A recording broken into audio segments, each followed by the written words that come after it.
Unaware his pregnant wife just signed a $1 billion deal. He serves her divorce papers minutes after she births twins, but he forgot to read the prenup. He didn't wait a second. He didn't wait an hour. He didn't even wait 15 minutes. 15 minutes after Drive, Sierra Mitchell gave birth to twins. Her body still trembling from surgery. Blood seeping through the bandages wrapped around her abdomen. Hands shaking so badly she could barely hold both babies against her chest. Her husband walked into the recovery room with another woman at his side and an envelope in his hand. Donovan Mitchell, 41, real estate mogul, son of Chicago's most powerful black dynasty, wearing a suit that cost more than the nursing staff made in a month, didn't smile when he saw his children for the first time. He didn't ask if Sierra was okay. He didn't look at the twins, a boy and a girl, still red-faced and crying softly, still covered in the evidence of the violent journey they just made into the world. He looked straight at his wife, lying there with M4 in her arm and surgical staples holding her stomach together, and said in a voice so cold it made the room feel smaller, "You're not my wife anymore." The nurse by the monitor stopped moving. Her hand froze on the clipboard. Sierra blinked, her mind foggy for medication, trying to make sense of the words. Her lips moved, but barely any sound came out. "Donovan, what?" "I said you're done." He repeated louder now, clearer. "This marriage is over. Sign the paper so we can both move on with our lives." He dropped the envelope onto the rolling tray beside her bed, right on top of the medical consent form she'd signed an hour ago when they'd told her the twins were in distress, that they needed to cut her open immediately or risk losing them both. Sierra tried to sit up. Pain ripped through her abdomen so sharp and sudden that she gasped, her whole body going rigid. The twins shifted against her chest, sensing her distress, their tiny faces scrunching up. "Donovan, I don't understand." Her voice cracked. "I just had our babies. I just don't do that." He snapped, cutting her off. "Don't make this emotional. You've always been too emotional. That's part of the problem." Behind him, Celeste Harper stood in the doorway, 29, polished perfect, wearing ivory and gold like she dressed for a celebration. She wasn't trying to hide. She stood exactly where a wife should stand, close enough to touch him, close enough to claim him. Sierra's heart broke in real time. She could feel it, the actual physical sensation of something inside her chest shattering. "Why is she here?" Sierra whispered, looking past Donovan to the woman who'd been introduced as his business partner 6 months ago. The woman Sierra had asked about, worried about, cried about in the bathroom while Donovan called her paranoid and insecure. Donovan didn't answer. Celeste did. "Because this concerns me, too," Celeste said gently, like she was trying to be kind, like she was doing Sierra a favor. "Donovan and I are building something together, a real partnership, and we need to move forward without complications." "Complications?" Sierra repeated, the word barely audible. She looked down at the twins in her arms. The boy had Donovan's nose. The girl had Sierra's eyes. "These are your children. Our children. Children I never agreed to," Donovan said flatly. The room went completely silent. The nurse's mouth opened slightly, shock breaking through her professional composure. Sierra felt like she'd been struck. "What are you talking about? We planned this. You said you wanted a family." "You planned it," Donovan interrupted, his tone sharp and accusatory. "You stopped taking your birth control without telling me. You trapped me, Sierra. My mother warned me you would do something like this when you realized I was outgrowing you." "That's not true." Sierra's voice rose, desperate now, the twins flinching at the sound. "That's not Donovan. You asked me to get pregnant. You said it was time. You said I said a lot of things to keep the peace."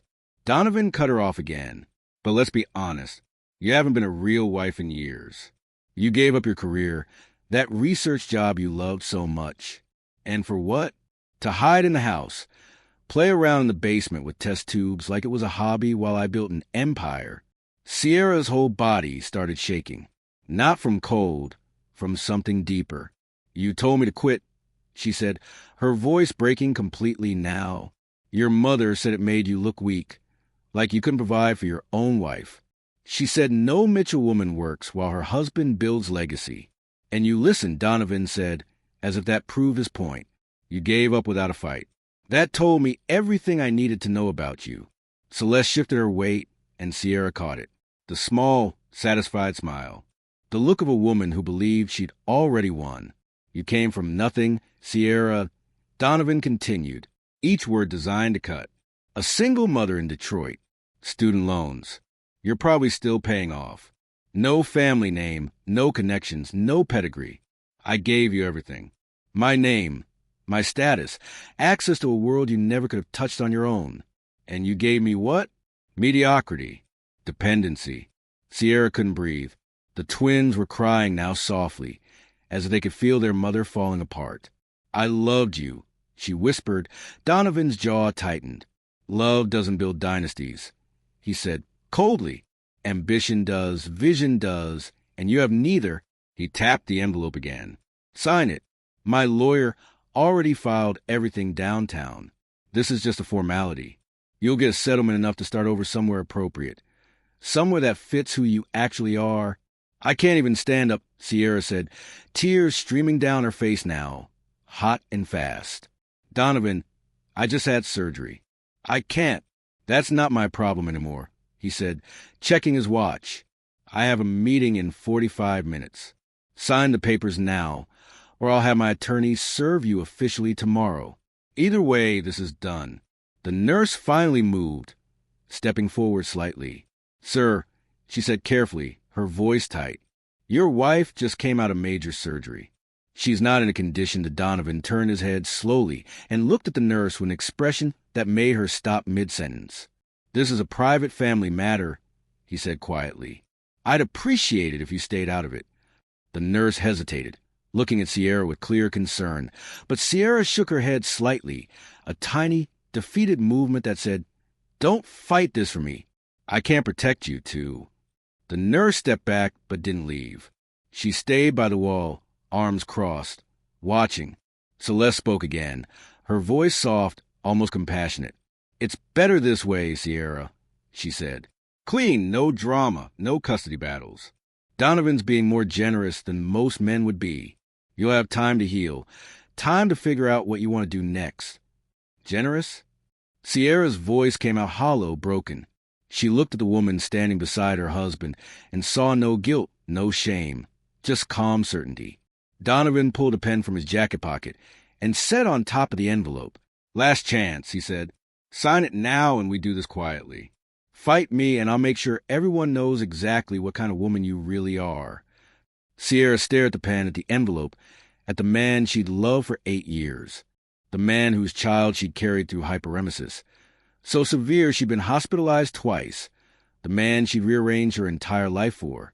Her arms tightened around the twins, her hands still shaking, her body still bleeding beneath the hospital gown. What Donovan didn't know, what Celeste didn't know, what no one standing in that room knew, was this.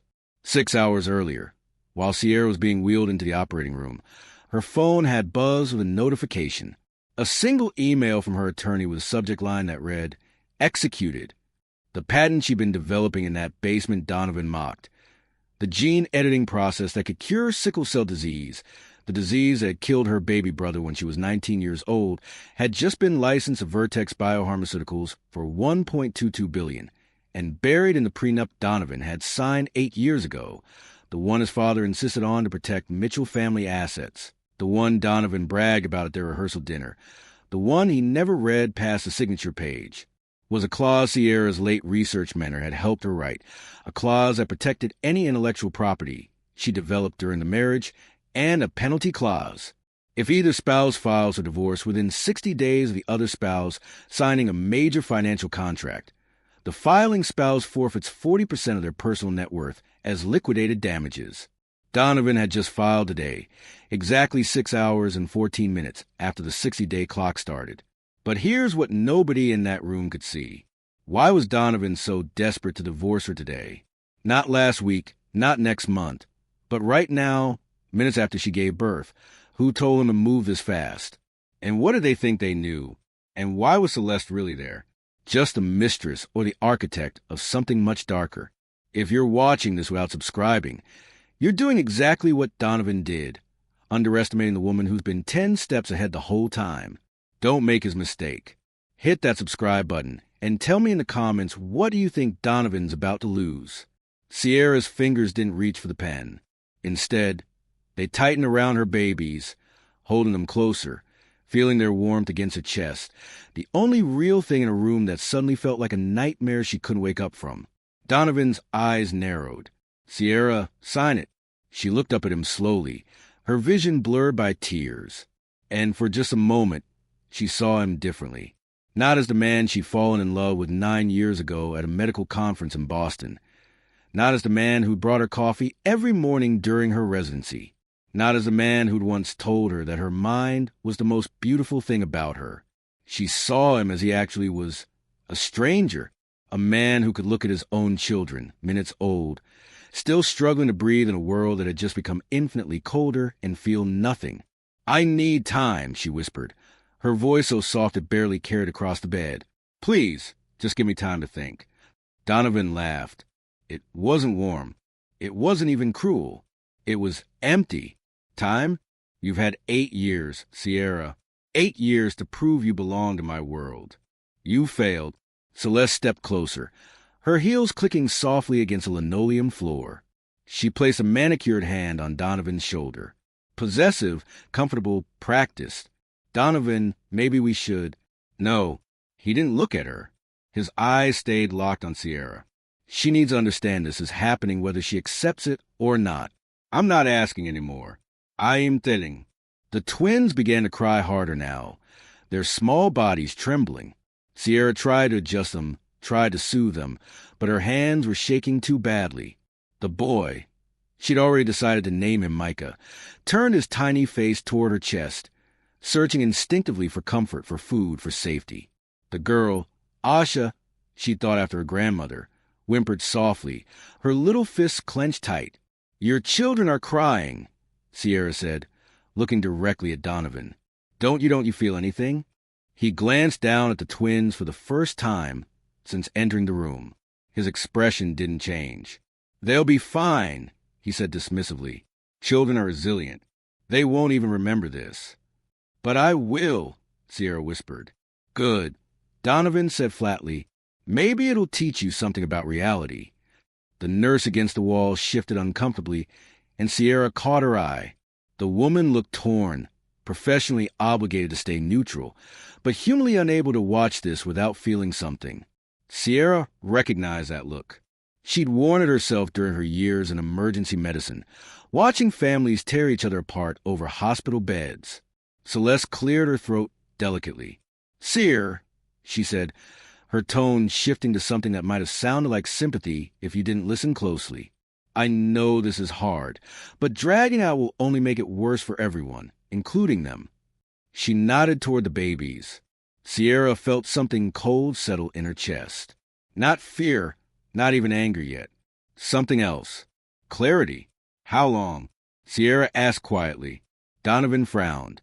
"How long?" "What? How long have you been planning this?" She looked from him to Celeste and back again. "This timing. It's too precise, too calculated. You didn't just wake up this morning and decide to destroy your family." "So how long?" Celeste's smile faltered for just a fraction of a second. Donovan's jaw tightened. "That's not relevant," he said. "It is to me." Sierra's voice was stronger now, cutting through medication fog, cutting through the pain. "You came here with papers already filed with her." She looked at Celeste. "You came prepared, which means you've been planning this. So I'm asking how long?" Donovan exhaled sharply, annoyed now. "Does it matter?" "Yes." He stared at her for a long moment, and Sierra saw something flicker across his face. Not guilt, not remorse, something closer to impatience. Like she was wasting his time by asking questions she had no right to ask. 6 months, he said finally. Maybe longer. I don't know. I stopped keeping track when I stopped caring. 6 months. Sierra's mind raced backward. 6 months ago was June. That was when she'd told him she was pregnant. When she'd made dinner, his favorite jerk chicken and rice, and waited until after dessert to show him the positive pregnancy test. She'd been terrified he wouldn't be happy. They'd talk about children before, but always in abstract terms someday, eventually when the time is right. She'd been so relieved when he smiled, when he pulled her into his arms and said, "We're going to be parents," when he kissed her forehead and promised everything would be okay. That night, he'd already been planning to leave her. "You knew," she said, the realization settling over her like ice water. "When I told you I was pregnant, you already knew you were going to do this." Donovan shrugged. "I thought maybe it would change things. Maybe I'd feel something." "I didn't." Celeste touched his arm gently, a silent warning to stop talking. But Donovan ignored her. "You want to know the truth, Sierra? I married you because you were safe." "Smart." "Yes, accomplished, sure, but safe. You didn't come from money, so you wouldn't challenge me. You didn't have connections, so you wouldn't compete with me. You were grateful just to be noticed, and for a while that worked." He stepped closer to the bed, and Sierra instinctively pulled the twins tighter against her. "But then you got comfortable," Donovan continued. "You stopped trying, stopped working, stopped being interesting. You became just another housewife pretending her little science experiments in the basement were meaningful. And I realized I'd made a mistake." Each word landed like a physical blow. Sierra felt them, absorbed them, held them somewhere deep where they burned. "So you found someone else," Sierra said quietly, looking at Celeste. "I found someone better," Donovan corrected. "Someone who understands ambition. Someone who doesn't need me to build her life for her, because she's already built her own." Celeste smiled, small, tight, victorious. Sierra looked down at her babies. Micah had stopped crying and was sleeping now, his tiny chest rising and falling in perfect rhythm. Asha was still fussing softly, her eyes squeezed shut against the harsh hospital lights. And in that moment, holding her children while their father stood 3 feet away, demanding she sign away her life, Sierra made a decision. She wasn't going to cry anymore. She wasn't going to beg. She wasn't going to give him the satisfaction of watching her break. "Okay," she said softly. Donovan blinked, surprised. "Okay, I'll sign." Sierra's voice was calm now, steady. "But not today. I just had major surgery. Donovan, your lawyer will have to wait until I'm medically cleared to make legal decisions. That's the law." Donovan's face darkened. "You're stalling." "I am recovering," Sierra corrected, "from giving birth to your children alone, because you were too busy planning my destruction to be there when they came into the world." The nurse by the wall nodded almost imperceptibly, and Sierra saw it. A tiny moment of solidarity. Donovan opened his mouth to argue, but Celeste placed a hand on his chest. "She's right," Celeste said quietly. "If she signs now under duress immediately post-surgery, her lawyer could challenge it. We need this clean, Donovan. Legal, uncontestable." Sierra watched the calculation happen behind Donovan's eyes. He didn't like it, but he couldn't argue with the logic. "Fine," he said tersely. "You have 48 hours after that my attorney files a motion, and this gets ugly for you." "It's already ugly," Sierra said. "You just haven't realized how ugly yet." Donovan stared at her, trying to read her expression, trying to find the desperate, broken woman he'd expected. But Sierra's face was blank now, unreadable. He turned abruptly and walked toward the door. Celeste followed, pausing at the threshold to look back one last time. "For what it's worth," Celeste said quietly, "I hope you land on your feet." Sierra didn't respond. She just watched them leave, the door swinging shut behind them with a soft pneumatic hiss that sounded almost like a sigh. The nurse approached slowly. "Are you okay?" she asked gently, her eyes full of concern. Sierra looked down at the twins sleeping against her chest, at the envelope still sitting on the tray beside her bed, at the Ford drip, still feeding medication into her bloodstream. "No," Sierra said honestly, "but I will be." The nurse nodded, understanding somehow that this wasn't defeat. It was something else, something quieter, but infinitely more dangerous. Because what Donovan didn't know, what Celeste didn't know, what even the nurse couldn't know, was that Sierra Mitchell had spent the last 6 months preparing for this exact moment. Not because she'd known it was coming, but because the woman who'd mentored her through graduate school, Dr. Patricia Okonkwo, had taught her one unshakable truth. Always protect your work. Always protect yourself, because the people who love you today might be the ones who try to destroy you tomorrow. Sierra had listened. She protected everything. And now, lying in a hospital bed with her body broken and her heart shattered, she was about to show Donovan Mitchell exactly what it cost to underestimate a woman who'd lost everything except her mind. 3 days later, Sierra sat in a conference room on the 42nd floor of the Morrison and Hayes building in downtown Chicago, wearing a navy blue dress that cost more than Donovan's monthly car payment. Though he didn't know that yet, the twins were with her mother in the waiting area outside, sleeping peacefully in their carrier, unaware that their mother was about to dismantle their father's entire world. Across the table sat Donovan, his attorney Marcus Reed, a man with silver hair and a reputation for crushing opposing counsel, and Celeste, who'd apparently decided she had a right to be present at divorce proceedings. Donovan looked relaxed, confident, his suit pressed to perfection, his expression carrying that same dismissive certainty he'd worn in the hospital room. Next to Sierra sat Catherine Oae, 52, a Ghanaian British attorney who specialized in intellectual property and high-stakes divorce litigation. Catherine had flown in from London the morning after Sierra's call, and she sat now with a stack of documents in front of her that looked deceptively thin. "Let's make this quick," Donovan said, checking his watch. "A new one," Sierra noticed, "even more expensive than the last. I have investors coming in at 3. Marcus Reed cleared his throat. "My client is prepared to offer Mrs. Mitchell a settlement of $850,000, full custody of the minor children, with Mr. Mitchell retaining visitation rights, and a structured payment plan for child support based on his current income. In exchange, Mrs. Mitchell waives all claims to marital property, business assets, and future earnings." Donovan leaned back in his chair, arms crossed. "It's more than fair, Sierra. Take it and move on." Sierra looked at him for a long moment. She didn't speak. She just looked, and something in her silence made Celeste shift uncomfortably in her seat. Catherine Oae smiled. "Small, professional, devastating.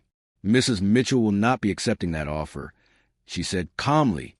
"In fact, Mrs. Mitchell will not be accepting any offer because your client has already violated the terms of a prenuptial agreement he signed 8 years ago, and the penalties for that violation are significant." Marcus Reed frowned. "What prenup?" "There's no prenup on file with this marriage." "There is," Catherine said. She slid a document across the table signed by both parties on August 14th, 2016. Witnessed, notarized, legally binding in the state of Illinois. Donovan barely glanced at it. "That prenup protects my assets, not hers. She came into this marriage with nothing. There's nothing to protect." "That's where you're wrong," Catherine said. She opened the document to page 7 and pointed to a specific clause. Section 12, subsection C. "Any intellectual property developed by either party during the marriage remains the sole property of the creator. Furthermore, if either party files for divorce within 60 days of the other party executing a major financial transaction defined as any contract exceeding $100 million in value, the filing party forfeits 40% of their net personal worth as liquidated damages." The room went very quiet. Marcus Reed pulled the document toward him and began reading, his expression shifting from confident to concerned in the space of 3 seconds. Donovan laughed, sharp, dismissive. "That's ridiculous. Sierra hasn't executed any major financial transaction. She doesn't even have a bank account I don't monitor." Sierra spoke for the first time since entering the room. Her voice was calm, clear, completely devoid of emotion. "You're right. You monitor the bank account with my name on it. The joint account we opened when we got married.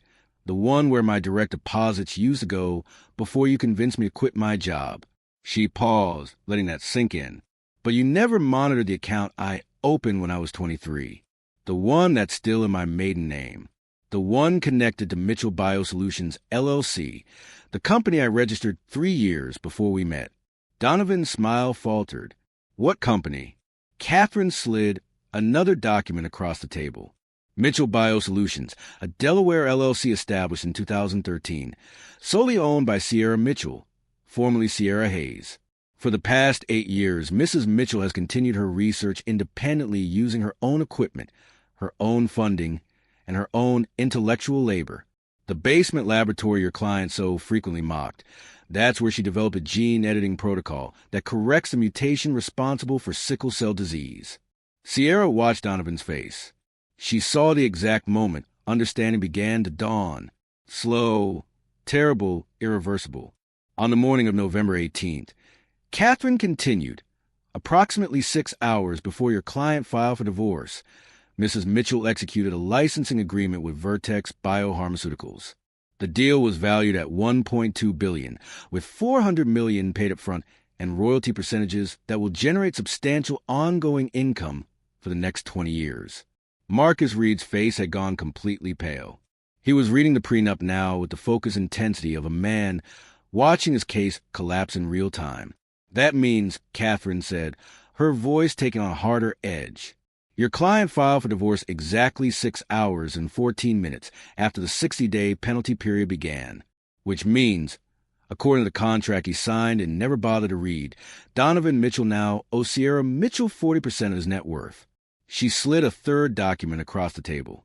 We've had your client's assets independently appraised. Real estate holdings, investment portfolios, business interests, vehicles, art collection, everything. His current net worth is approximately $47 million. 40% of that is $18.8 million. The room was so quiet you could hear the air conditioning humming through the vents. Donovan's face had gone from confident to confused to horrified in the span of 30 seconds. That's not possible. You don't have $1.2 billion. You're lying. Catherine pulled out her phone, opened an email, and turned the screen toward him. It was from Vertex Biopharmaceuticals' legal department. Subject line, license agreement executed. Payment confirmed. The first payment hit Mrs. Mitchell's account on November 18th at 9:47 a.m., Catherine said. Your attorney filed divorce papers at 3:52 p.m. that same day. The timeline is documented, time-stamped, and legally unassailable. Celeste had gone very still. She was staring at Sierra now with an expression that wasn't quite fear, but wasn't quite anything else either. Like she was seeing a completely different person than the broken woman, crying in a hospital bed 3 days ago. Donovan's hands were shaking. This is a setup. You planned this. I planned nothing. Sierra interrupted, her voice cutting through his panic like a blade. I worked for 8 years.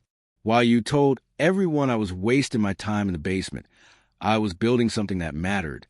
While your mother called me useless, I was solving a problem that's killed millions of people. While you were planning to leave me, I was creating a legacy that will outlive both of us. She leaned forward slightly, and Donovan actually flinched. You thought I was nothing, Sierra continued. You thought you gave me everything. But the truth is, Donovan, you gave me exactly one thing. Time. Time alone in that basement. Time you didn't monitor because you didn't think I was capable of anything important. And I used every single second of it. Marcus Reed was writing frantically now, trying to find an angle, try to find a way out. We can challenge this, he said quickly. We can argue the prenup is unconscionable, that the penalty clause is punitive. You can try, Catherine said, but Illinois law is very clear on prenuptial agreements. As long as both parties sign voluntarily with full disclosure and with the opportunity to seek independent legal counsel, which they did, the agreement is enforceable. Your client bragged about this prenup at his own rehearsal dinner. He told multiple witnesses it was the smartest thing he'd ever signed. That's going to be very difficult to walk back in court. Donovan looked at Celeste, and Sierra saw it. The first crack in their united front. Celeste was looking at him differently now. Not with love, not with partnership, with calculation. With a cold assessment of a woman who just realized a man she'd chosen was about to lose everything. How much did you tell her? Sierra asked, suddenly looking at Celeste. About the divorce. About the timing? Did you know he was planning this for months? Or did he lie to you too? Celeste's mouth opened, then closed. She looked at Donovan, waiting for him to answer. He didn't. He told you I was nothing, didn't he? Sierra continued. He told you I was just a housewife with a hobby. That leaving me would be easy, clean. That I'd take whatever you offer because I had no other options. Celeste's silence was answer enough. Sierra turned back to Donovan. You forgot one thing. You forgot that the woman you married The one you met at a medical conference. The one who was already published in 3 major journals. The one who had a career before you convinced her to give it up. That woman never actually disappeared. She just got quiet. Catherine placed one final document on the table. Mrs. Mitchell is prepared to offer your client a counterproposal. He can accept the prenup penalties as written, $18.8 million paid within 90 days, or he can contest it in court, which will trigger additional clauses, including full financial disclosure, public proceedings, and Mrs. Mitchell's right to pursue additional damages for emotional distress, coercion, and abandonment. She paused, letting the weight of those words settle. We have documentation of everything that happened in that hospital room. The nurse filed an incident report. We have testimony. We have medical records showing Mrs. Mitchell was served divorce papers less than an hour after major surgery. That's not going to look good to a judge, Mr. Mitchell. That's not going to look good to anyone. Donovan was breathing hard now, his face flushed, his hands gripping the edge of the table like he might flip it over. You can't do this, he said, his voice shaking. You can't just I built everything. My company, my reputation, your empire, Sierra finished. The one you built while I stayed home like you asked. While I gave up my career like your mother demanded. While I made myself smaller so you could feel bigger. She stood up slowly, and even though her body still ached from the surgery, even though she'd barely slept in 3 days, she stood tall. I'm not taking anything from you, Donovan, she said quietly. I'm just collecting what you already owed. You signed that contract. You made those promises. You broke them. These are just consequences. She picked up her bag, and Catherine gathered the documents. You have 48 hours to accept or reject the settlement offer, Catherine said to Marcus Reed. After that, we file in court and this becomes public.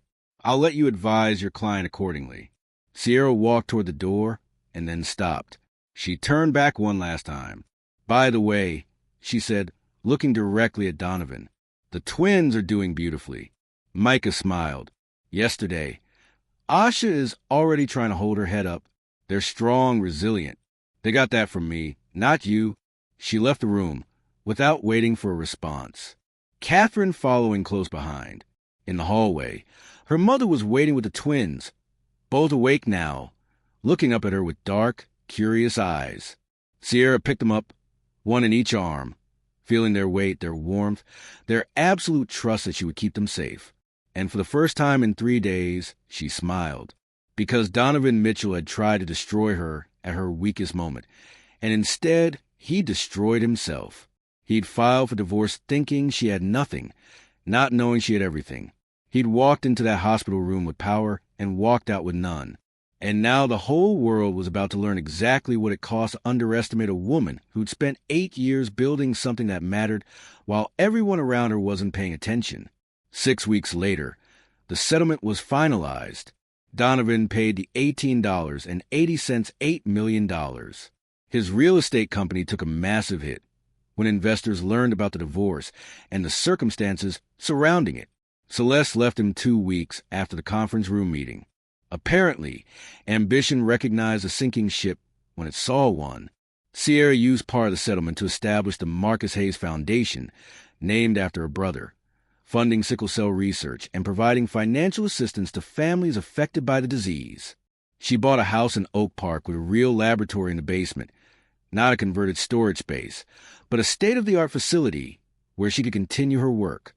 And every night, she put her twins to bed, kissed their foreheads, and whispered the same words.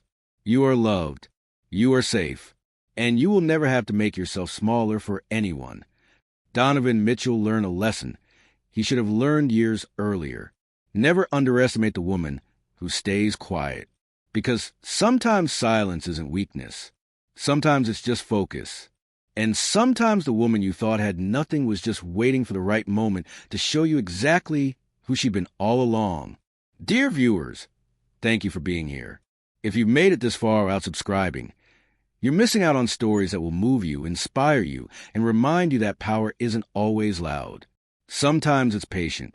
Hit that subscribe button right now. And don't forget to turn on the notification bell so you never miss a story. Drop a comment and tell me where you're watching from and what would you have done in Sierra's position. Your voice matters here. Subscribe, comment, and be part of this community. We'll see you in the next.